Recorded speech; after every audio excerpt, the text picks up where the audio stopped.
Non, mais c'est dans l'approche du match. Donc, certains joueurs n'ont pas répondu à ce que on attendait d'eux. Hein, dès la première mi-temps, vous avez vu tout de suite, on a fait des changements. Voilà, on est au niveau de playoffs. Et des playoffs, là, il faut être présent à tous les matchs. Donc, on avait décidé de mettre certains joueurs au repos parce qu'on avait quelques blessés après le match de TPM, Lindan Tagué et Makosi qui avaient des légères gênes. On avait décidé de faire tourner aussi à certains postes pour mettre sur le banc. Voilà, ceux qui ont commencé, certains n'ont pas répondu. Il a fallu faire les changements qu'on a fait en deuxième mi-temps pour que on essaie un peu de trouver de rythme. Bon, moi, je vois pas les choses dans ce sens-là. On est premier après 4 journées. Il reste encore 18 matchs, donc le chemin est encore long. C'est même pas 60%, c'est même pas 50%, c'est même pas 30% du parcours essentiel, mais c'est toujours bien d'être devant. Voilà, on est devant, on est bien. Il y a des choses à rectifier, comme prendre toujours des bêtes buts à chaque fois. Mais voilà, on ne sait pas. Comme on vous dit tout le temps, c'est match par match. Voilà, aujourd'hui, on a pris encore les 3 points. On va laisser reposer pour réfléchir, pour essayer de savoir comment on va essayer de prendre les 3 points la semaine prochaine.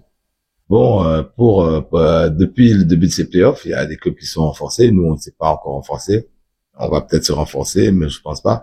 C'est 2 approches différentes. Il y a des clubs qui veulent se rapprocher. Nous, on se pose au niveau du staff des questions de manière différente.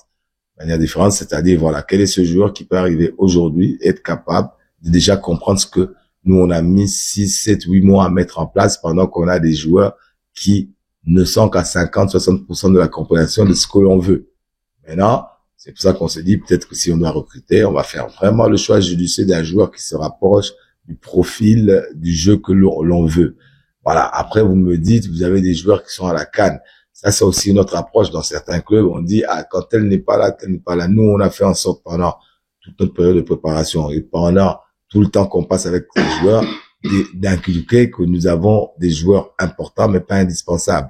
Donc voilà, chez nous, quand quelqu'un n'est pas là, donc c'est pas que le staff va pleurnicher ou la direction va se dire sans lui, on ne sait pas. Non, nous, quand quelqu'un n'est pas là, on donne 100% confiance à celui qui est là. Et c'est bien parce que ceux qui sont pas là, s'ils reviennent et qu'ils trouvent que l'équipe est en bonne position, ben ça va encore augmenter leur niveau puisqu'ils vont se dire, bon, j'étais là, c'est moi qui jouais, maintenant c'est un autre, l'équipe gagne toujours, donc il va toujours être performant. C'est ce qu'on essaie un peu d'inculquer à tous. Celle qu'on a vue aujourd'hui, non, on a fait 4 matchs et les 4 matchs sont différents. Donc match par match, il y a les ingrédients pour chaque match. Et là aujourd'hui, je pense que moi-même j'étais déjà pas content, j'ai gueulé dans le vestiaire à la mi-temps parce que j'avais vu certaines choses qui me plaisaient pas et heureusement qu'ils ont réagi en seconde mi-temps. Tous les 2 visages sont nos visages. Voilà, tous les 2 visages sont nos visages. On connaît le grand Barça qui tape 5-6, ils ont fait 3-3.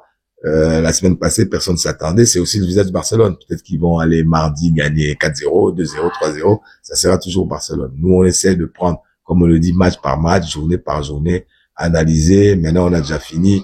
Dès demain, on va déjà commencer à analyser pour savoir qu'est-ce qui a été, qu'est-ce qui n'a pas été, qu'est-ce qu'il faut améliorer, qu'est-ce qu'on doit encore ajouter.